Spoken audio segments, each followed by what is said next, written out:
কোরআন আমাদের জন্য রহমত, mercy, blessings and the bounties from our Lord, এটাও পেলাম। এরপরে আল্লাহ বললেন হুদা, কোরআন আমাদেরকে হেদায়েত দেয়। কি দেয়?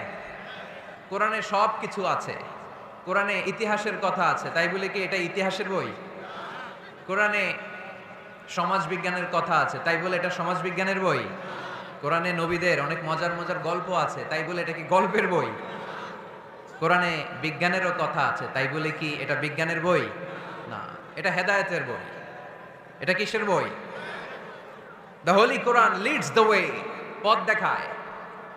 The Holi Quran guides us to the right sense of direction, কোন দিকে যেতে হবে এটা দেখায়। এটা হুদাল্লিল মুত্তাকিন, এটা মুত্তাকিনদের জন্য পথ প্রদর্শনকারী। তো আজকের এই মাহফিলের শুরুতে যে মেসেজটা আপনাদের কাছে ড্রপ করতে চাই সেটা হচ্ছে কোরআন এটা হেদায়েতের কিতাব। এটা কিসের কিতাব? সবাই বলেন কিসের কিতাব? এটা গাইড দেয় যারা মুত্তাকি তাদেরকে। কোরআনের শুরুতেই আল্লাহ তাআলা এই বিষয়টা আমাদের কাছে ক্রিস্টাল ক্লিয়ার করেছেন, স্পষ্ট করে বলেছেন, যালিকাল কিতাব লা রাইবা ফি হুদাল লিল মুত্তাকিন। This is the book, the most authentic and original and reliable book ever in the world. There is no doubt in it and a guidance to those who are muttaqin. এটা এমন বই যে বইয়ে কোনো ভুল নাই। এই বইয়ে কোনো ভুল আছে? আওয়াজ করে বলেন, কোরআনে কোনো ভুল আছে? কোনো সন্দেহ আছে? সংশয় আছে? হেদায়েতের কিতাব করে মুত্তাকিদের জন্য এটাকে পাঠালো কে? এজন্য রাব্বুল আলামিন বলেন, যালিকাল কিতাবু লা রাইবা ফি হুদাল লিল মুত্তাকিন। This is the book, there is no doubt in it. এটা এমন বই যেটাতে সন্দেহ নাই। এটা মুত্তাকিনদের জন্য পথ প্রদর্শনকারী। তাহলে এই কথাটা, এই মেসেজটা আজকে আমাদেরকে মুখস্থ করে নিয়ে যেতে হবে যে কোরআন হেদায়েতের কিতাব। এটা কিসের কিতাব? পথ দেখায়, সত্যের পথ, কল্যাণের পথ, জান্নাতের পথ। ইয়াহদি লিল্লাতি হিয়া আকওয়াম, যে পথটা খুব সুদৃঢ়, খুব মজবুত। কোরআনের এই পথে ডানে বায়ে কোনো মোড় নাই, কোনো ইউটার্ন নাই, কোনো চৌমুহনী নাই, স্ট্রেট ফরওয়ার্ড। এই রাস্তায় যদি দুনিয়ায় আমরা চলতে শুরু করি, এই রাস্তা শেষ হয়ে যাবে জান্নাতুল ফেরদাউসের ভেতরে। আওয়াজ করে পড়ি সুবহানাল্লাহ। এজন্য এই কোরআন থেকে আমাদেরকে হেদায়েত নিতে হবে। এই কোরআন থেকে আমাদেরকে গাইডেন্স নিতে হবে। আমাদের জীবনের চলার পথে যেখানেই আমরা সমস্যায় পড়ব, এই কোরআন থেকে আমাদের গাইডেন্স, হেদায়াত, পথ প্রদর্শন যেটা আল্লাহ তাআলা আমাদের জন্য দিয়েছে সেটা আমাদেরকে গ্রহণ করতে হবে। কারণ এই কিতাব এমন কিতাব যেটা মানুষকে অন্ধকারচ্ছন্ন একটা পথ থেকে আলোর পথ দেখায়, ঠিক কিনা? বামপন্থীদেরকে ডানপন্থী বানায়, ঠিক কিনা? রব্বুল আলামিন বলেন, আলিফ লাম রা, কিতাবুন আনজালনাহু ইলাইকা লিতুখরিজান নাসা মিনাল যুলুমাতি ইলান নূর। Muhammad, I've revealed this book in order to lead the mankind out of darkness into the light. অন্ধকারাচ্ছন্ন মানুষগুলোকে অন্ধকার থেকে বের করে টেনে এনে আলোর পথে উঠিয়ে দেওয়ার জন্য এই কোরআনকে পাঠিয়েছে কে? তাহলে আমরা বুঝলাম এটা বিজ্ঞানের কিতাব নয়, যদিও বিজ্ঞান নিয়ে কোরআন কথা বলেছে। এটা ইতিহাসের বই নয়, যদিও অনেক ইতিহাস কোরআনে আছে। এটা গল্পের বই নয়, যদিও নবীদের গল্প পাওয়া যায় এই কিতাবে। এটা হেদায়েতের কিতাব। কিসের কিতাব? আরো জোরে বলতে হবে, কিসের কিতাব? আল্লাহ বলেছেন, মা ফাররাতনা ফিল কিতাবি মিন শাই, এই কিতাবে তোমাদের প্রয়োজনীয়, জরুরি এমন কোনো কিছু আমি বাকি রেখে দেই নাই। ওয়া নাযালনা আলাইকাল কিতাবা তিবয়ানান লিকুল্লি শাই, মানব প্রয়োজনীয় সব কিছু এই কিতাবের মধ্যে দিয়ে দিয়েছে কে? রান্নাঘর থেকে বঙ্গভবন কিভাবে চালাতে হয় আছে না নাই? ঘরে বসে বসে কাঁথা সেলাই থেকে শুরু করে মহাকাশের সূক্ষ্মাতি সূক্ষ্ম কাজ কেমন করে পরিচালনা করতে হয় আছে না নাই? রাজনৈতিক অঙ্গনকে কেমন করে সেটেল করতে হয়, লিড দিতে হয়, সেটাও আল্লাহর কোরআনে আছে না নাই? কিভাবে বিয়ে শাদী করতে হবে আছে না নাই? সমাজে কি করে শান্তি প্রতিষ্ঠা করতে হয় আছে না নাই? তিবিয়ানান লিকুল্লি শাই, সব জিনিসের সুস্পষ্ট ব্যাখ্যা। যা বলার আল্লাহ সব বলে দিয়েছে। কোরআন কি শুরু করেছে আল্লাহ বিসমিল্লাহির রহমানির রহিম দিয়ে, মানে বা দিয়ে। কি দিয়ে? কথা বলেন, কি দিয়ে? বা দিয়ে। আর শেষ করেছে সূরা নাস দিয়ে, মিনাল জিন্নাতি ওয়ান নাস। সিন, বার সিন মিলালে কি হয়? এবার বাসে চড়ে গুলিস্তান। বাসে চড়ে কই যাব? গুলিস্তান। ওই বাস? ওই বাস নাকি? না, ওই বাস না, এই বাস মানে যথেষ্ট, এনাফ। যা বলা হয়েছে 30 পারা এনাফ। হেদায়েতের জন্য নতুন কিছু লাগবে না। ব্ল্যাক হোলের সামনে আসে, বাচ্চার মুখে হাওয়াই মিঠাই দিলে যেমনি হাওয়াই মিঠাই মুহূর্তেই নাই, ওই তারাও মুহূর্তেই নাই। সুবহানাল্লাহ। মাতুয়াইলে হাওয়াই মিঠাই পাওয়া যায়? পাওয়া যায়? কই পাওয়া যায়? হ্যাঁ, আগে যখন আমরা ছোট ছিলাম আমরা এগুলো খাইতাম তো। কটকটি, কটকটি আছে এখন? ঘরের ওই যে পুরান জোতা টোতা প্লাস্টিকের বোতল, এগুলো দিয়ে আমরা কটকটি খাইতাম। আর খাইতাম এই হাওয়াই মিঠাই, খুব মজা লাগতো এগুলো। এরকম গোল করে সাজায় রাখতো, জিব্বায় লাগাইলেই নাই। খাইছেন আপনারা? এই ব্ল্যাক হোল হচ্ছে এমন যে ব্ল্যাক হোলের রেঞ্জের মধ্যে কোনো তারা ঘুরতে ঘুরতে ঘুরতে যদি চলে আসে, হাওয়াই মিঠাই মুখে লাগাইলে যেমনি নাই, ওই তারাও নাই। তার মানে কোরআন বলেছে মাওয়াকিউন নুজুম, সায়েন্স বলেছে ব্ল্যাক হোল, দুটার মধ্যে মিল আছে না নাই? তাহলে কসমোলজি নিয়ে কথা এখানেই শেষ করি। সৃষ্টিতত্ত্বে আমরা যা পেলাম, বিস্ফোরণে সৃষ্টি হয়েছে। কোরআন বলেছে ফাতাকনাহুমা, সায়েন্স বলেছে বিগ ব্যাং থিওরি। কোরআন বলেছে মুসিউন, যেটা অ্যাক্সেলারেট হচ্ছে, সায়েন্স এটার নাম দিয়েছে সুপারনোভা কসমোলজি প্রজেক্ট। কোরআন নাম দিয়েছে মাওয়াকিউন নুজুম, সায়েন্স বলেছে ব্ল্যাক হোল। প্রতিটা জায়গায় কোরআনের সাথে সায়েন্সের মিল আছে না নাই? এবার আমরা শুনবো এমব্রিওলজি নিয়ে, ভ্রূণতত্ত্ব। কি তত্ত্ব? ভ্রূণ তত্ত্ব। আমরা আমাদের মায়ের পেটের ভেতরে এখন যত বড় আছি তত বড়ই ছিলাম, তাই না? কতটুকু ছিলেন? কতটুকু? একেবারে ছোট, ছোট্ট ছোট্ট ছোট্ট। বাবার শুক্রাণু, মায়ের ডিম্বাণু, দুইটা মিলিয়ে মায়ের পেটের ভেতরে আমার অস্তিত্ব দান করলেন কে? কিছুই ছিলাম না আমি।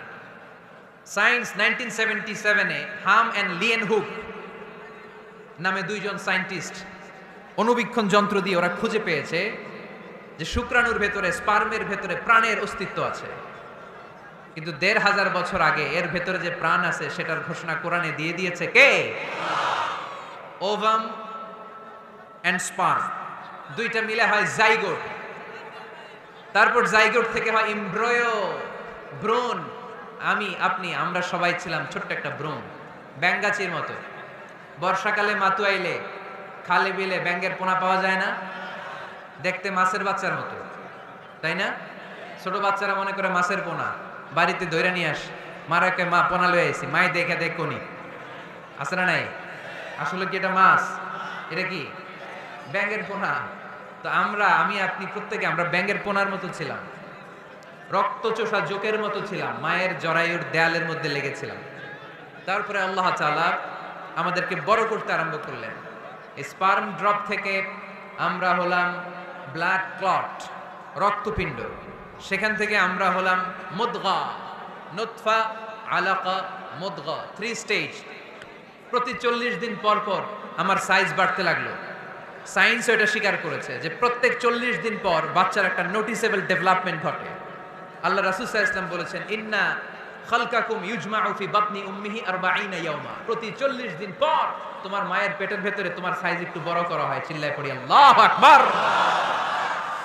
তারপরে তুমি নুতফা থাকো, নুতফা থেকে তুমি আলাকা হও, আলাকা থেকে মুদগা, স্টেপ বাই স্টেপ রক্তপিণ্ড। তারপরে আমি হয়ে যাই গোশতপিণ্ড। ওই গোশতের ভেতরে আল্লাহ তাআলা আমার স্কেলিটন দেয়, কঙ্কাল। তারপরে এই কঙ্কালের চারদিক দিয়ে গোশত দিয়ে আমাকে আল্লাহ প্রস্তুত করে। সর্বশেষ এই চামড়ার লেভেল দিয়ে মায়ের পেটে আমাকে ডেকোরেটিং করে কে? ওয়ালাকাদ খালাকনাল ইনসানা মিন সুলালাতিন মিন তিন সুম্মা জাআলনাহু নুতফাতান ফি ক্বারারিন মাকিন ثم خلقنا النطفة علقة فخلقنا العلقة مضغة فخلقنا المضغة عظاما فكسونا العظام لحما ثم أنشأناه خلقا آخر فتبارك الله أحسن الخالقين পড়েন না আল্লাহু আকবার। আল্লাহ বলেন ছোট্ট নাপাক বীর্য থেকে তোমারে তৈরি করলাম, তুমি ছিলা পানির ফোঁটা, সেখান থেকে বানালাম জমাট বদ্ধ রক্তপিণ্ড, সেখান থেকে গোশতপিণ্ড। ওই গোশতের ভেতরে তোমার কঙ্কাল আমি জুড়ে দিলাম, কঙ্কালের উপরে গোশত দিয়ে প্যাকেট পড়ালাম, সর্বশেষে চামড়া দিয়ে ডেকোরেশন করে দিলাম। ছোট্ট ছিলাম আমরা, একেবারে ছোট্ট, অনেক ছোট্ট। আস্তে আস্তে আমার হাত গজালো, আমার পা গজালো, আমার হেয়ারিং সিস্টেম চালু হলো, আমার রেসপিরেটরি সিস্টেম চালু হলো, আমার ডাইজেস্টিভ সিস্টেম চালু হলো, আমার স্টোমাক হলো, আমার ব্লাড সার্কুলেশন শুরু হলো, আমার হার্টের দুইটা পার্টিশন হলো। আল্লাহ রুহের ফুৎকার দিলেন, আমি মানুষ হয়ে দুনিয়ায় আসলাম। সুবহানাল্লাহ। দুইটা পার্টিশন করে দিলেন। আর এই পাম্প মেশিন আমার মায়ের পেটের ভেতরেই চালু করে দিলেন কে? এক মুহূর্তের জন্য যদি এই পাম্প মেশিনটা বন্ধ হয়ে যায়, মুহূর্তে আমার ঠুস বানায় দিবে কে? হায় রে মানুষ রঙিন ফানুষ, দম ফুরাইলে তবু তো ভাই কারোরই নাই একটুখানি। হায় রে মানুষ রঙিন ফানুষ, রঙিন ফানুষ, হায় রে মানুষ। আল্লাহু আকবার। দুইটা জিনিস আল্লাহ দেয়, রুহু দেয় আর ফেরেশতা দেয়। কি দেয়?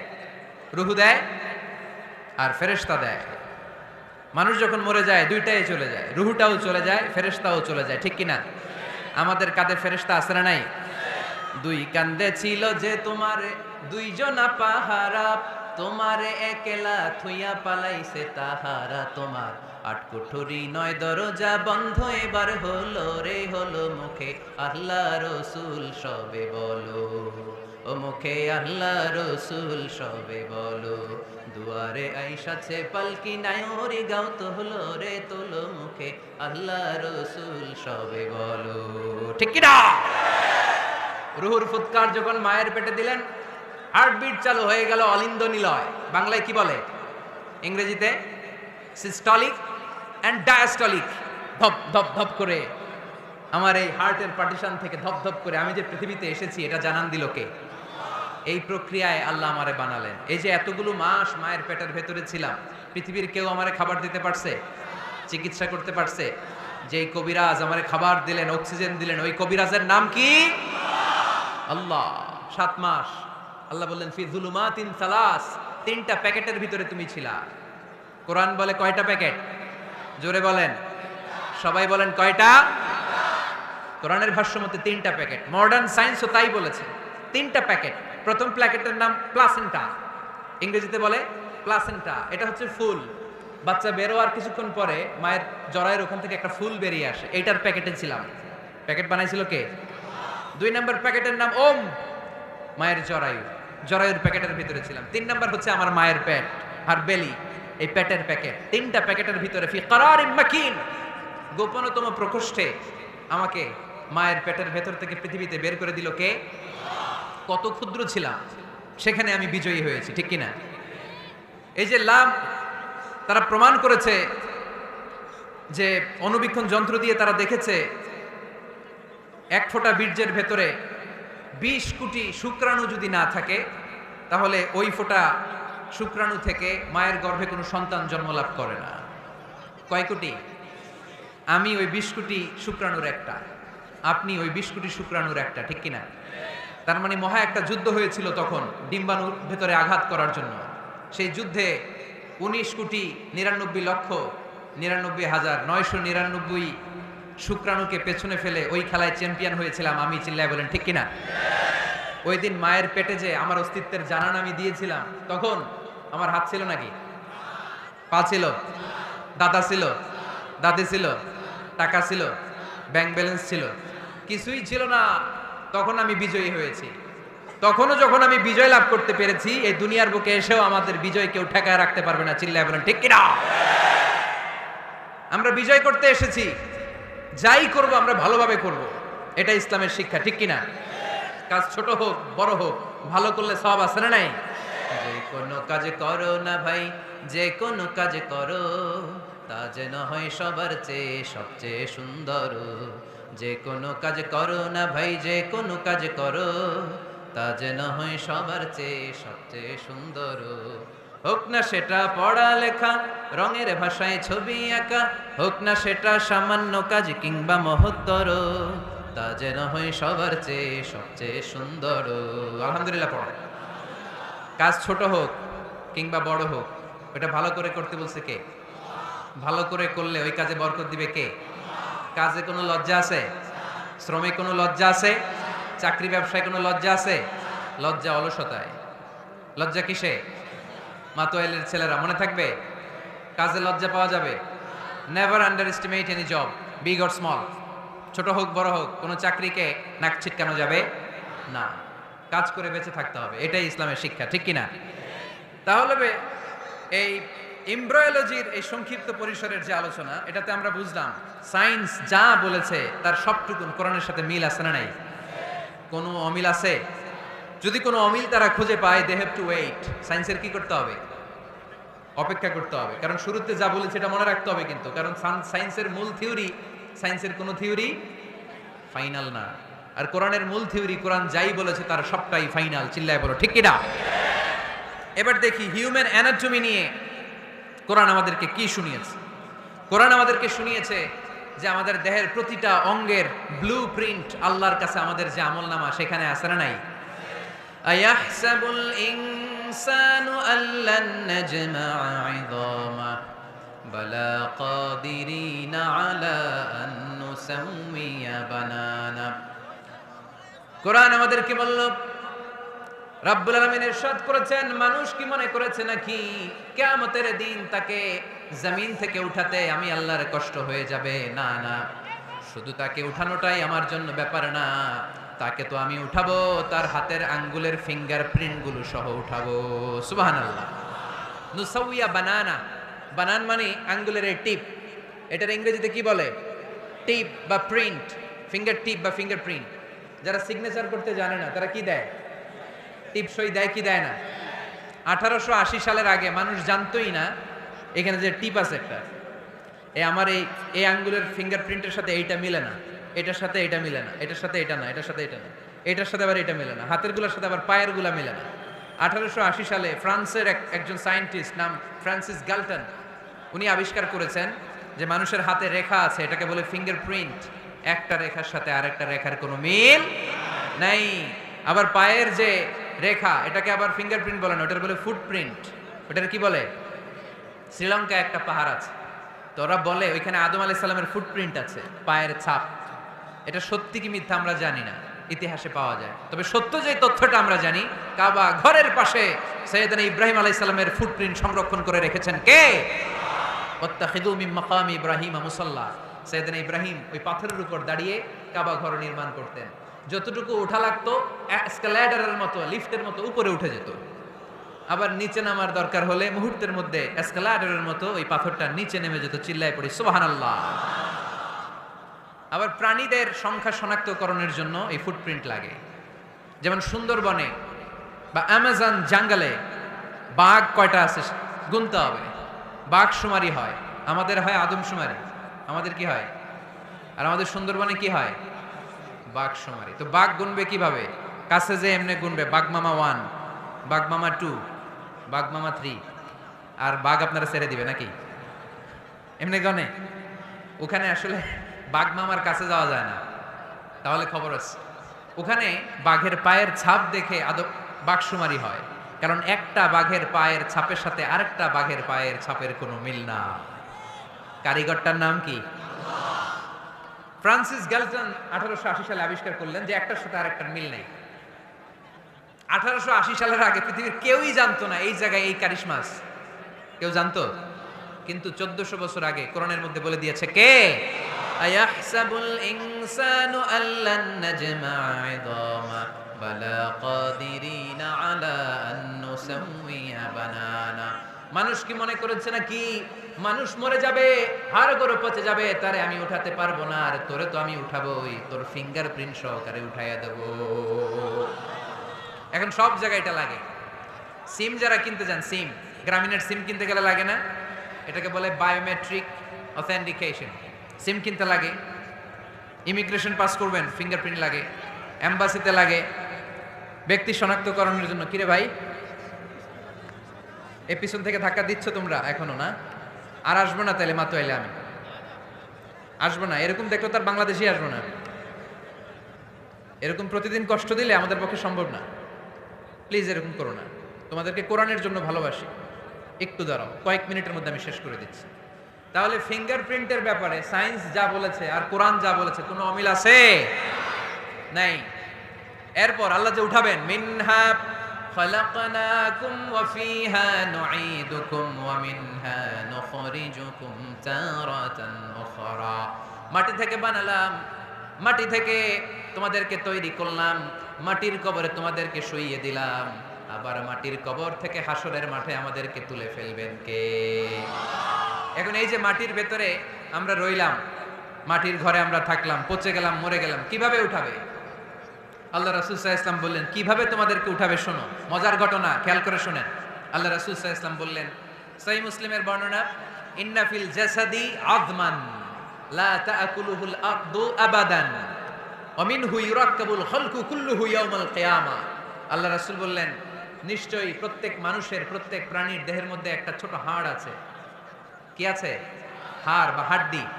লা তাআকুলুহুল আরদু আবাদা, মাটি কখনো ওই হাড্ডিটারে খেতে পারে না।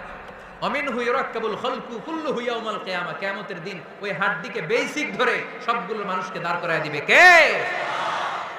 সাহাবারা জিজ্ঞেস করলেন, আইয়ু আযমিন ইয়া রাসূলুল্লাহ, ও আল্লাহর হাবিব, ওই হাড্ডিটার নাম কি? আমাদের জানতে বড় মনে চায়। বিশ্বনবী বললেন, হাড্ডিটার নাম হলো আজবুজ জানাব। আজবুজ জানাব ইংরেজিতে বলে কক্সিক্স।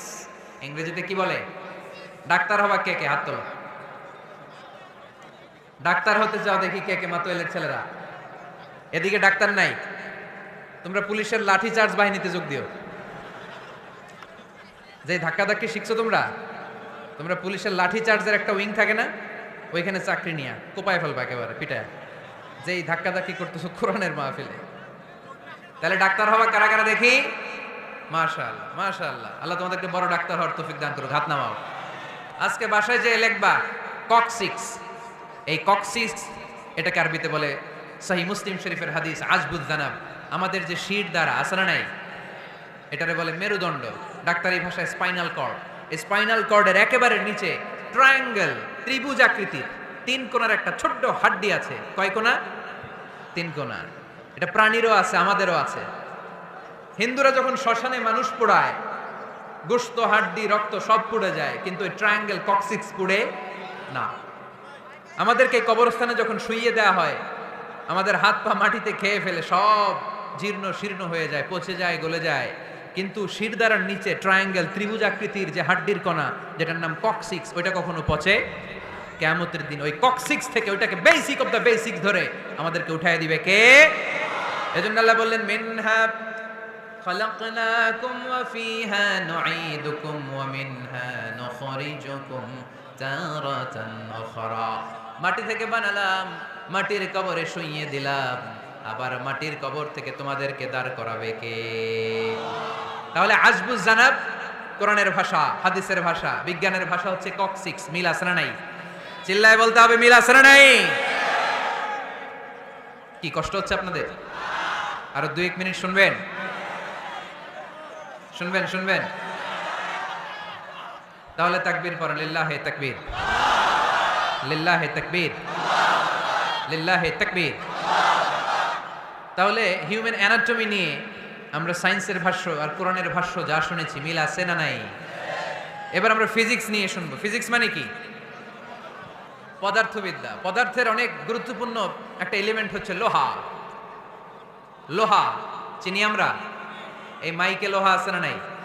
লোহা ছাড়া মাইক বানানো যায়, বাড়ি বানানো যায়, গাড়ি বানানো যায়, ক্যামেরা বানানো যায়, মোবাইল বানানো যায়, প্লেন বানানো যায়, কম্পিউটার বানানো যায়। লোহা ছাড়া কিছুই হয় না, ঠিক কিনা? যেহেতু লোহা ছাড়া কিছুই হয় না, এই জন্য লোহার নামে আল্লাহ কোরআন একটা সূরাই দিয়ে দিলেন। সুবহানাল্লাহ। বাড়িতে গিয়ে বললেন ওই সূরাটার নাম, আরো জোরে, মাশাআল্লাহ, আল হাদিদ। আল্লাহ বললেন, ওয়া আলান্না লাহুল হাদিদ, ও দাউদ তোমার জন্য লোহারে আমি নরম বানিয়ে দিলাম। ফিহি বাসুন শাদীদ ওয়া মানাফিউ লিন-নাস ওয়া আনজালনাল হাদিদা ফিহি বাসুন শাদীদ ওয়া মানাফিউ লিন-নাস। আমি লোহাকে আকাশ থেকে নাজিল করলাম, লোহার ভেতরে রয়েছে অনেক শক্তি। মানাফিউ লিন-নাস, মানুষের জন্য উপকার। এই লোহা দিয়ে নানান ধরনের জিনিস বানানোর কৌশল আমাদেরকে শিখালো কে? এই চলো রাইট। এই চিল্লাচিল্লির মধ্যে পারা যাবে? হাদিদ মানে লোহা। হাদিদ মানে কি? লোহা। আল্লাহ বললেন, খেয়াল করে শুনুন, এই যে মাশাআল্লাহ ঠান্ডা, হ্যাঁ এবার ঠিক আছে, এরকম থাকো। লোহা, সূরার নাম হাদিদ, লোহা। ওয়া আনজালনাল হাদিদ, লোহাকে আমি নাজিল করেছি। এই আয়াত থেকে বোঝা গেল লোহা পৃথিবীর উপাদান না। চাচা, ওয়া আনজালনাল হাদিদ, লোহাকে আমি নাজিল করেছি। আকাশ থেকে বৃষ্টি নাজিল করে কে? এই কোরআনকে নাজিল করছে কে? নাজিল কি উপরের থেকে হয় না নিচ থেকে?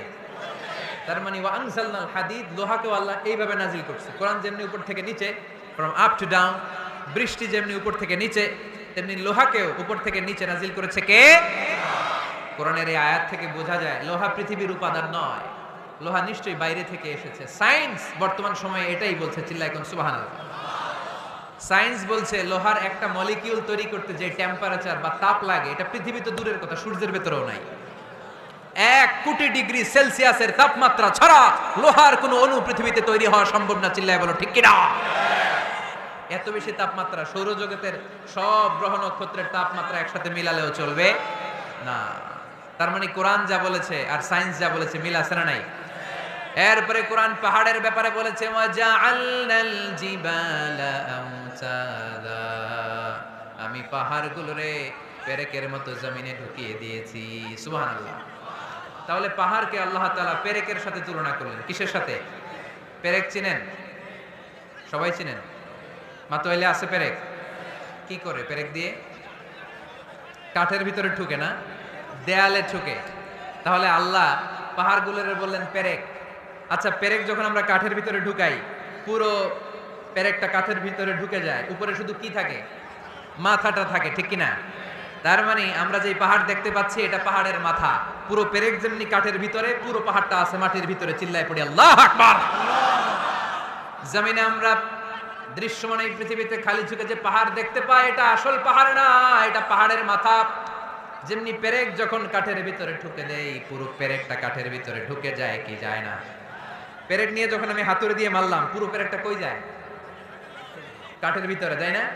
তার মানে খালি চোখে যে পাহাড় দেখি, এটা পেরেকের মাথা যেমনি একটু দেখা যায়, এটা পাহাড়ের মাথা। আসল পাহাড় মাটির ভেতরে, উপরে যদ্দূর দেখা যায় তার কমসে কম 10 গুণ পাহাড় মাটির ভিতরে রেখে দিয়েছে কে?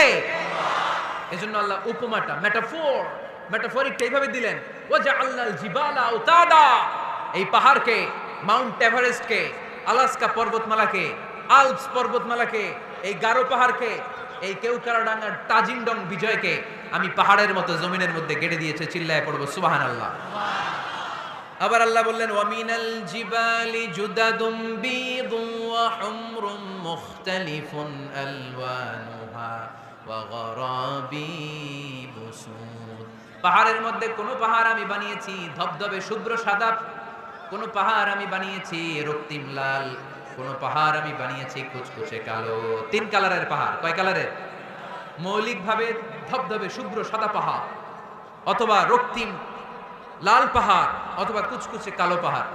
আপনি পৃথিবীর পাহাড়গুলো নিয়ে যদি গবেষণা করেন, বিভিন্ন রঙের পাহাড় আপনি দেখবেন। আমি তো পৃথিবীর অনেক জায়গায় পাহাড় দেখেছি। মিশরে আমি তুর পাহাড়ের চূড়ায় উঠেছি। ওখানে যেখানে মুসা আলাইহিস সালামের কাছে আল্লাহ নূরের তাজাল্লি দিয়ে ফোকাস করেছেন, পাহাড়টার নাম তুর পাহাড়। 2 বার আমি উঠেছি এটার চূড়ায়। উঠতে আমার অনেক কষ্ট হয়েছে। ওখানে উঠে ফজরের সালাত পড়ে আমি খেয়াল করে দেখলাম তুর পাহাড়ের আশেপাশের পাহাড়গুলো কোনোটা খয়েরি, কোনোটা কালো, কোনোটা লাল, কোনোটা ধূসর। আল্লাহু আকবার। এক এক পাহাড়কে এক এক রং দিয়ে তৈরি করলো কে? পৃথিবীতে চায়না নামে একটা দেশ আছে না? চায়না একটা শহর আছে গানজু। কি নাম? আজকে যে গুগল করবা, the গানজু city located in China, চায়নাতে অবস্থিত গানজু শহরে একটা পাহাড় আছে। এই পাহাড়ের নাম রেইনবো মাউন্টেন। কি নাম? মানে রংধনুর পাহাড়। রংধনুর কয় রং? সবাই কন, আরো জোরে। 7 রং না?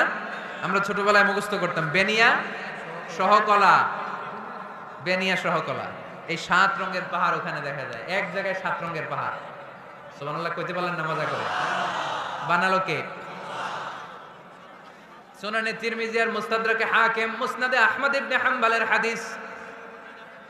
আল্লাহ যখন পৃথিবী বানালেন, এই পৃথিবীটা ঘোরার পাশাপাশি কাঁপাকাঁপি শুরু করে দিল। এই পৃথিবীর কাঁপাকাঁপি বন্ধ করার জন্য রব্বুল আলামিন পৃথিবীর মধ্যে পাহাড় গেড়ে দিলেন। 7টা tectonic plate, 7 tectonic plates creates the mountain range on earth. 7টা টেকটনিক প্লেট আল্লাহ দিলেন। পৃথিবী সৃষ্টি করার পরে পৃথিবী কাঁপে। আল্লাহ পাথর দিয়ে পেরেক মারলেন, পৃথিবী আর কাঁপে না। সুবহানাল্লাহ কোন? ফেরেশতারা দেখে তো অবাক। ফেরেশতারা বলে, আল্লাহ পাহাড়ের এত শক্তি, পাহাড় গেড়ে দিলেন পৃথিবীতে, আর পৃথিবী কাঁপে না। হাল মিন খালকিকা আসাদ্দু মিনাল জিবাল, আল্লাহ আপনার সৃষ্টির মধ্যে পাহাড়ের চেয়ে শক্তিশালী কি কিছু আছে? আল্লাহ বললেন নাআম, আছে। আল হাদিদ, লোহা। লোহা পাহাড়ের চেয়ে শক্তিশালী, কারণ লোহা পাহাড়ে মারলে পাহাড় ভেঙে যায়, ঠিক কিনা? ফেরেশতারা আরো অবাক, লোহা এত শক্তিশালী? হাল মিন খালকিকা আসাদ্দু মিনাল হাদিদ, আল্লাহ তাহলে লোহার চেয়ে শক্তিশালী মনে হয় কিছু নাই, আছে? আল্লাহ বললেন নাআম, আছে। আন্নার, আগুন, কারণ আগুনের মধ্যে লোহা ফেলে দিলে লোহা গলে যায়, ঠিক কিনা? ফেরেশতারা তো আরো অবাক। ফেরেশতারা বলে তাই নাকি? আগুন এত শক্তিশালী, তো হাল মিন খালকিকা আসাদ্দু মিনান নার, আল্লাহ আপনার সৃষ্টিতে আগুনের চেয়ে শক্তিশালী কিছু আছে? আল্লাহ বলে আছে। আলমা, পানি, কারণ আগুনের মধ্যে পানি ঢাললে আগুন পাওয়া যায়। ফেরেশতারা তো এবার আরো অবাক, পানি এত শক্তিশালী, ওই পানি গট গট গট গট করে আমরা খাই, এত শক্তিশালী আল্লাহ। হাল মিন খালকিকা আসাদ্দু মিনাল মা, আপনার সৃষ্টিকুলের মধ্যে পানির চাইতে শক্তিশালী কি কিছু আছে? আল্লাহ বলে আছে। সেটা আবার কি? আল্লাহ বলে আর রিহ, বাতাস। বাতাস যখন সাগরের পানির মধ্যে উচ্ছ্বাস মারে তখন এটা জলোচ্ছ্বাস হয়ে যায়, ঠিক কিনা? বাতাসের ধাক্কায় পানি জলোচ্ছ্বাস হয়ে এক জায়গা থেকে আরেক জায়গায় যায়। আল্লাহ বললেন পানির চাইতেও শক্তিশালী সৃষ্টি আমার আছে, ওইটার নাম বাতাস। ফেরেশতারা অবাক হয়ে আবার জিজ্ঞেস করে, আল্লাহ আপনার সৃষ্টিকুলের মধ্যে বাতাসের চাইতেও শক্তিশালী কিছু আছে কিনা বলেন। আল্লাহ বললেন আছে। বাতাসের চাইতেও শক্তিশালী হলো আমার আশরাফুল মাখলুকাত মানুষ। ওই মানুষ যে মানুষ গোপনে দান করে, গোপনে। আল্লাকা সিররুন ইনদাল্লাহ বাইনাকা আনতা ওয়া বাইনাল্লাহ, আল্লাকা সাদাকাতুন তাখফা লা ইয়ালামুহা ইল্লাল্লাহ, আল্লাকা সিররুন ইনদাল্লাহ বাইনাকা আনতা ওয়া বাইনাল্লাহ, আল্লাকা সাদাকাতুন তাখফা লা ইয়ালামুহা ইল্লাল্লাহ। পড়তে হবে আল্লাহু আকবার। গোপন দান যিনি করে তিনি সবচাইতে শক্তিশালী, ঠিক কিনা? এজন্য মাতুয়াইলের ভাইরা গোপন দান করতে রাজি আছেন নাকি? অমুক ভাই বিশিষ্ট সমাজ সেবক 2 লক্ষ টাকা, বলেন মারহাবা। এইভাবে দান করবেন। মারহাবা করলেও আসি, না কইলেও আসি, ঠিক কিনা? মারহাবা যদি বলে দেন, সমস্যা নাই। মারহাবা না বললেও দিবেন। তাহলে খুশি কে? বেশি খুশি হয় যখন লুকায় লুকায় দেন, নাম না জানায় দেন। ওই দান আল্লাহ এমন ভাবে কবুল করে, ওই দানের কারণে 7 শ্রেণীর ব্যক্তিকে আল্লাহ আরশের নিচে ছায়া দিবে। যেদিন কোনো ছায়া পাওয়া যাবে না, ওই দিন ওই ব্যক্তিকে আল্লাহ টেনে আরশের ছায়ার নিচে বসিয়ে দিবে। তাহলে কোরআন পাহাড়ের কথা যা বলেছে, বিজ্ঞানে ওই কথা আছে না নাই? এরপর কোরআন বলেছে আলাম তারা আন্নাল্লাহা ইউসজি সাহাবান সুম্মা ইউআল্লিফু বাইনাহু সুম্মা ইয়াজআলুহু রুকামান ফাতারাল ওয়াদকা ইয়াখরুজু মিন খিলালিহি, আল্লাহ সাগরের পানিগুলোরে তারায় মেঘ বানায়, আকাশে নেয়, বৃষ্টি নাজিল করে। এটাকে বলে, সায়েন্স এটার নাম দিয়েছে ওয়াটার সাইকেল বা হাইড্রোলজিক্যাল সাইকেল। এটাই আল্লাহ কোরআনে এইভাবে বলেছে, আলাম তারা আন্নাল্লাহা ইউসজি সাহাবা, তোমরা কি দেখো না সূর্যের তাপে বাষ্প হয়ে গ্যাস হয়ে পানিগুলো উপরে ওঠে। যারা বিমান দিয়ে ফ্লাই করেন তারা বিমানের জানলার পাশে সিট পেলে দেখেন নাই কিভাবে মেঘমালাগুলো বিমানের সাথে খেলা করে? এগুলো তৈরি করছে কে? তার মানে কোরআন যা বলল বিজ্ঞান তাই বলে। সানশাইন, সূর্যের প্রখর তাপে পানিগুলো বাষ্প হয়ে উপরে যায়, ঘনীভূত হয়, কনডেন্সড হয়, ঘনীভূত হয়, মেঘমালা হয়। ওই মেঘ থেকে ঝিরি ঝিরি ঝিরি ঝিরি বৃষ্টি নাজিল করে কে? আমাদের ফসল খেতে গরু যদি খাইতে আসে আমরা তারাই না? আল্লাহ কয় তুই তোর ফসল ক্ষেত বাঁচানোর জন্য গরু তারাস, আমি তো আকাশে মেঘ তারাই। তোর এখান থেকে যে ফসল আসে, এখানে ফসল উৎপাদনের জন্য পরিশ্রম তুই একা করস নাই, আমারও পরিশ্রম আছে। তুই দুনিয়ার জমিনে ছাগল তাড়িয়ে দিস, মেঘ তাড়িয়ে দিস, আমি আল্লাহর আদেশে আকাশের মেঘগুলো আমি তাড়িয়ে তোর ক্ষেতের উপরে, ফসল ক্ষেতের উপরে নিয়ে বৃষ্টি নাজিল করে আমি সবুজ শ্যামল ফসল ক্ষেত দিয়েছি। তার মানে সায়েন্স যা বলেছে আর বিজ্ঞান যা বলেছে মিল আছে না নাই? আকাশে মেঘমালা দেখলে বিষ্ণু ইসা ইসলাম ভয় পেয়ে যেতেন, দোয়া পড়তেন আল্লাহুম্মা সাইয়িবান নাফিআ, আল্লাহ উপকারী বৃষ্টি দেন। বৃষ্টি দেখলে, মেঘ দেখলে আল্লাহ রাসূল পেরেশান, একবার ঘরের ভিতরে আরেকবার বাইরে, একবার ভিতরে আরেকবার বাইরে। আম্মা জান বলতেন ইয়া রাসূলুল্লাহ, আকাশে মেঘ দেখলে আপনি পেরেশান হন কেন? আল্লাহ রাসূল কেঁদে কেঁদে বলতেন, আয়েশা আমি জানি না এই বৃষ্টি আর তুফান থেকে মদিনায় সজীব শ্যামল ঘাস লতা পাতা জন্মাবে নাকি এর মধ্যে থেকে বজ্রপাত এসে আমাদের পাপের কারণে আল্লাহ মদিনাটারে জ্বালিয়ে দিবে, আমি জানি না। আমরাও যে আকাশে মেঘমালা দেখি, আমরা কি জানি এটা কি রহমতের মেঘ না আযাবের মেঘ? জানি আমরা। তারপরেও বৃষ্টি আসলে আমাদের গান আসরা নাই। বৃষ্টি আসলে দেখবেন গান লাগায় দেয়। বৃষ্টি পরে টাপুর টুপুর, ওই কয় পায়ে দিয়ে শোনার নুপুর, সব মুখস্থ। এগুলো করা যাবে না। বৃষ্টি দেখলে দোয়া পড়তে হবে, আল্লাহুম্মা সাইয়্যিবান নাফিআ, আল্লাহুম্মা আসকিনা গাইসান মুগীসান মারিআন মারিআন নাফিআন গায়রা দার আজিলান গায়রা আজিল। আল্লাহ, এই মেঘমালা থেকে এমন বৃষ্টি দাও যে বৃষ্টি আমাদের জন্য কল্যাণকর, যে বৃষ্টিতে ঘাসলতা পাতা জন্মায়, যে বৃষ্টিতে আমাদের গবাদি পশুর জন্য রিজিক থাকে। কল্যাণকর বৃষ্টি দাও আল্লাহ, ক্ষতিকর বৃষ্টি দিও না, তাড়াতাড়ি দাও, দেরি করো না। চিল্লায় পড়ে না আমিন। কি আবার ঠেলাঠেলি?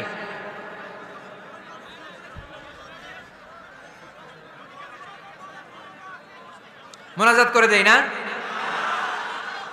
না না, মোনাজাত হবে, বসে যাও। এই তো ঠিক আছে, এইভাবে থাকে। তাহলে কানগুলো খরগোশের কানের মতো খাড়া করে শোনেন।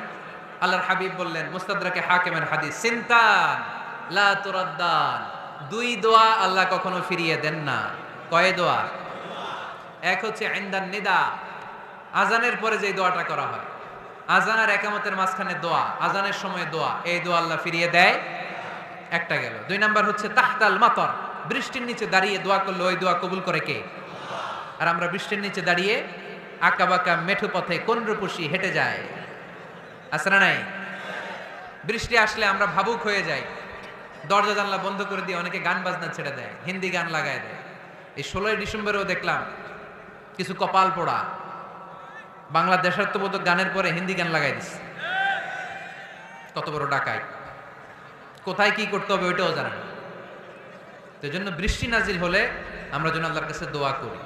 বৃষ্টির সময় দোয়া করলে ওই দোয়াটা কবুল করে কে? তাহলে ফিজিক্সের এই পোর্শনে আমরা লোহা নিয়ে কথা বললাম, বায়োলজিক্যাল অ্যাসপেক্ট অফ মাউন্টেইনস, পাহাড় নিয়ে কথা বললাম পানি নিয়ে। এবার আমরা জুলজি নিয়ে কিছু কথা বলে মুনাজাতের দিকে যাব ইনশাআল্লাহ। প্রাণীবিদ্যা, জুলজি মানে কি? প্রাণীর কথা তো আর কোরআনে নাই। প্রাণীর নামে আল্লাহ কোরআনে একটা সূরা দিয়ে দিয়েছে, সূরাতুল আনআম। আবার 5টা প্রাণীর নামে আলাদা আলাদা সূরা আছে না নাই? সূরাতুল বাকারা, বাকারা মানে সূরাতুল ফিল, ফিল মানে সূরাতুন নামাল, নামাল মানে পিঁপড়া, সূরাতুন নাহাল, নাহাল মানে মৌমাছি, সূরাতুল আনকাবুত, আনকাবুত মানে মাকড়সা। 5টা প্রাণীর নামে কোরআনে সূরা দিছে কে? আবার আল্লাহ বললেন, ওয়া ইন্না লাকুম ফিল আনআমি লা'iবরাতান নুসকিকুম মিম্মা ফি বুতুনিহি মিন বাইনি ফারথিন ওয়া দামিন লাবানান খালিসান সাইগান লিশ-শারিবিন। প্রাণীর পেটের ভেতর থেকে আমি তোমাদের জন্য একটা লিকুইড পদার্থ বের করি, মিমবাইনি ফারসি ওয়া দামিল লাবানা, এই লিকুইড পানিটা গোবর আর রক্তের মাঝখান দিয়ে আমি বের করি, কিন্তু এই পানিটার মধ্যে গোবরও মিশে না, রক্তও মিশে না। সুবহানাল্লাহ। লাবানান খালিসান, এটার নাম ফ্রেশ মিল্ক, এটার নাম সাইগান লিশ-শারিবিন, খেতে খুব সুস্বাদু। সুবহানাল্লাহ পড়েন। মা তো এলে গরু গাবি পালেন নাকি আপনারা? কারা কারা পালেন দেখি? ছাগল পালেন কারা কারা? মা বা'আসাল্লাহু নাবিয়্যান ইল্লা রাআল গানাম, এই দুনিয়ায় এমন কোন নবী নাই যে নবী ছাগল চড়ায় নাই। ছাগল চড়ানো নবীর সুন্নাত। সুবহানাল্লাহ কইলেন না? তাহলে মেকানিজমটা দেখেন, what a brilliant mechanism of discharging milk from animals body. আল্লাহ বললেন মিমবাইনি ফারসি ওয়া দামিল লাবানা। ফারস মানে গোবর, ফারস মানে দাম মানে রক্ত, দাম মানে, তাহলে গরুর পেটের এক লাইনে থাকে গোবর, এক লাইনে, আরেক লাইনে রক্ত। গোবরও নাপাক, রক্ত, গোবর খাওয়াও হারাম, রক্ত খাওয়াও। কিন্তু দুই হারামের মাঝখান থেকে, দুই পচা জিনিসের মাঝখান থেকে, দুই বিদঘুটে জিনিসের মাঝখান থেকে দুধ আমাদের জন্য বের করে দেয় কে? মেকানিজমটা দেখছেন? মিমবাইনি ফারসি ওয়া দামিল লাবানা, একদিকে গোবর একদিকে রক্ত, মাঝখান দিয়ে স্বচ্ছ দুধ। সুবহানাল্লাহ পড়েন। এই দুধ এমন একটা খাবার, এটা খেয়ে হজম করতে পারলে আজীবন বেঁচে যাবে। নিউট্রিশনের যে ইনগ্রেডিয়েন্টস আছে 6টা, পুষ্টি উপাদান 6টাই আছে দুধে। এজন্য আল্লাহ রাসূল সাল্লাল্লাহু আলাইহি ওয়াসাল্লাম দুধ বড্ড পছন্দ করতেন আর বলতেন আলাইকুম বি আলবানিল বাকার, তোমরা গরুর দুধ খেও, ফা ইন্নাহা তুরাম্মু মিনাল আশজার, কেননা গরুর দুধ এটা ঘাস লতা পাতার নির্যাস। গরু কি খায়? ফাস্ট ফুড খায় না? গরু বার্গার খায় না? ফ্রেঞ্চ ফ্রাইজ খায় না? টিক্কা খায় না? চিকেন কাবাব? গরু কি খায়? এই ঘাস খাবেন, মানে শাকসবজি খাবেন। গরু ঘাস খায়, এজন্য গরুর পেট থেকে দুধ বের করে দেয় কে? আলাইকুম বি আলবানিল বাকার, তোমরা গরুর দুধ খেও। কত বড় ডাক্তার ছিলেন বিশ্বনবী মুহাম্মদ সাল্লাল্লাহু, এমন বিশ্বস্ত নবী যেটা খাইতে বলছে ওইটা খাইলেই ডাইরেক্ট অ্যাকশন। কালিজিরা খেতে বলতেন, মধু খেতে বলতেন, লাউ খেতেন। লাউ খেলে পেট যত ঠান্ডা থাকে পৃথিবীর কোনো খাবার এত ঠান্ডা হয় না পেট, ঠিক কিনা? এজন্য বিশ্বনবী বলছেন আলাইকুম বি আলবানিল বাকার, গরুর দুধ খাবা, ফা ইন্নাহা তুরাম্মু মিনাল আশজার, কেননা ঘাস পাতা খেয়ে গরুর ভেতরে আল্লাহ ঘাস পাতার মাধ্যমে দুধ বানায়। আবার বিশ্বনবী বললেন মেরাজের রাতে জিব্রাইল 3টা মগ এনে আমার হাতে দিয়েছিল। এক মগের মধ্যে ছিল পানি, আরেক মগের মধ্যে ছিল মদ, আরেকটা মগের মধ্যে ছিল দুধ। 3টা দিয়ে আমার টেস্টিং শুরু করে দিছে, টেস্টিং করতেছে। বিশ্বনবী ধরেন তো কোনটা ধরবেন? বিশ্বনবী দুধেরটা ধরলেন, কোন সুবহানাল্লাহ। সাইয়েদনা জিব্রাইল বললেন আখাস্তাল ফিতরা, নবী আপনি যেমন ধরছেন তেমন, আপনি যেমন, আপনার স্বভাব যেমন, নিয়েছেনও তেমন। এজন্য দুধ খাবেন, বাচ্চাদেরকে দুধ খাওয়াবেন। অনেক মায়েরা বাচ্চাদেরকে বুকের দুধ খাওয়াতে চায় না, ডানু খাওয়ায়, ল্যাকটোজেন খাওয়ায়, সিরালাক খাওয়ায় না। আমার মায়েরা, আমার সম্মানিত বোনেরা, বাচ্চাদেরকে দুধ খাওয়াবেন। ওয়াল ওয়ালিদাতু ইরদি'না আওলাদাহুন্না হাওলাইন, 2 বছর খাওয়াবেন, কামিলাইন, পরিপূর্ণ। লিমান আরাদা আন ইউতিম্মার রাদাআ, কারণ মায়ের বুকের দুধের প্রথম যে দিক থেকে যে দুধটা বের হয় এটাকে বলে শাল দুধ। এই শাল দুধের মধ্যে অনেক ন্যাচারাল ভ্যাকসিন আছে। ডাক্তাররা বলেছে বাচ্চাদের ব্রেইন, হাড্ডি শক্ত হওয়া, মেমোরি শার্প হওয়া, উদ্যম আর উজ্জীবিত হওয়ার জন্য, সজীব আচরণের হওয়ার জন্য মায়ের বুকের দুধটা খুবই জরুরি। এটা অবশ্যই খাওয়াবেন। আর এই মায়ের বুকের দুধের ভেতরে আল্লাহ বাচ্চার জন্য প্রথম টিকাটা ফ্রি দিয়ে দিছে। বাচ্চার জন্য কিছু টিকা দেয়া লাগে না, যক্ষা এটা সেটা, প্রথম টিকাটা ফ্রি। প্রথম টিকাটা আল্লাহ দিছে মায়ের বুকের দুধের ভিতরে। এজন্য নিজেরাও দুধ খাবো, বাচ্চাদেরকেও মায়ের বুকের দুধ খাওয়াইতে হবে, ঠিক কিনা? গরুর দুধের ভিতরে অনেক পুষ্টি আছে, হজম করতে পারলে অনেক পুষ্টি। আমরা যেন বেশি বেশি দুধ পান করি, আল্লাহ তুমি তৌফিক দান করো।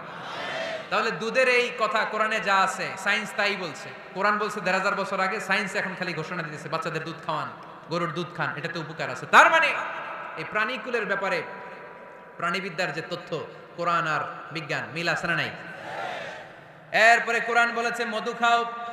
وأوحى ربك إلى النحل أن اتخذي من الجبال بيوتا ومن الشجر ومما يعرشون ثم كلي من كل الثمرات فاسلكي سبل ربك ذللا يخرج من بطونها شراب مختلف ألوانه فيه شفاء للناس إن في ذلك لآية لقوم يتفكرون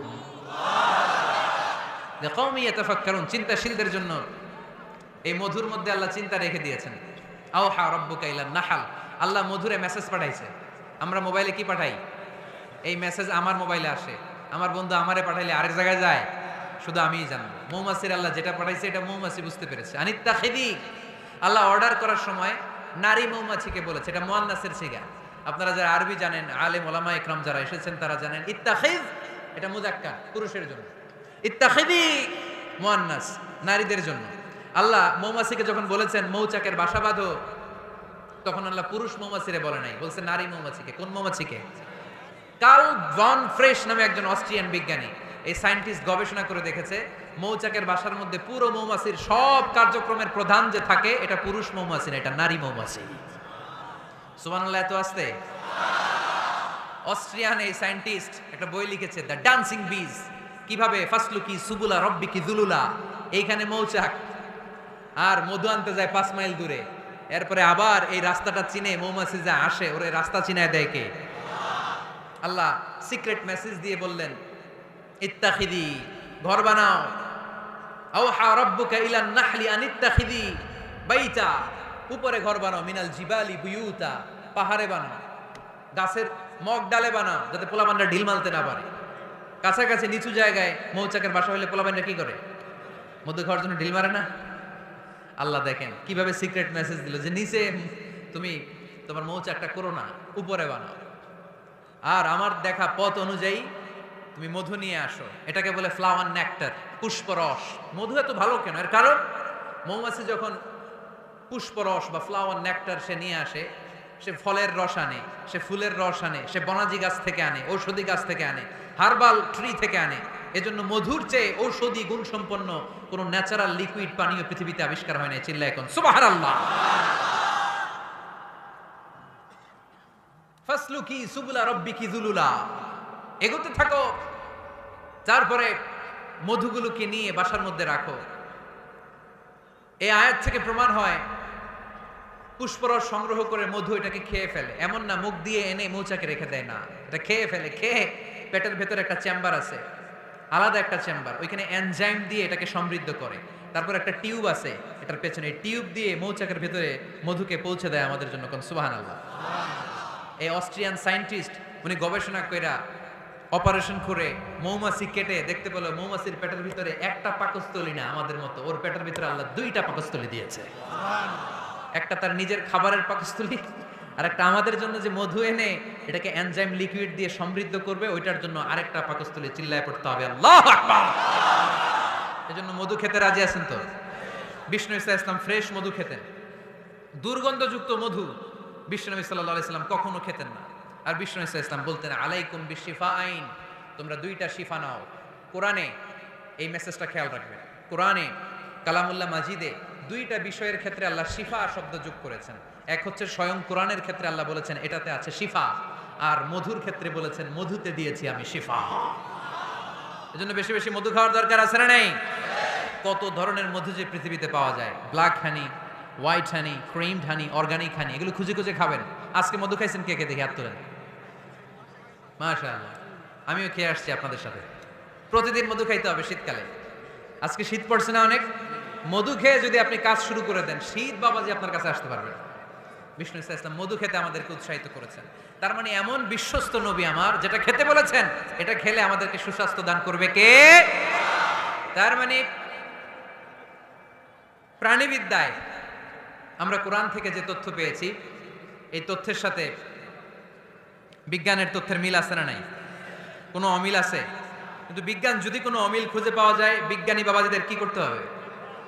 কি করতে হবে? They have to wait unless they get their final discoveries, the latest and modern invention. তাদের নতুন ইনভেনশন যতক্ষণ না আসে বসে থাকতে হবে, কারণ তোমাদের কথা ফাইনাল না। বিজ্ঞানের সবচেয়ে বড় থিওরি যে বিজ্ঞানের কোনো থিওরি ফাইনাল না, আর কোরআনের সবচেয়ে বড় থিওরি কোরআন যাই বলেছে তাই মনে থাকবে।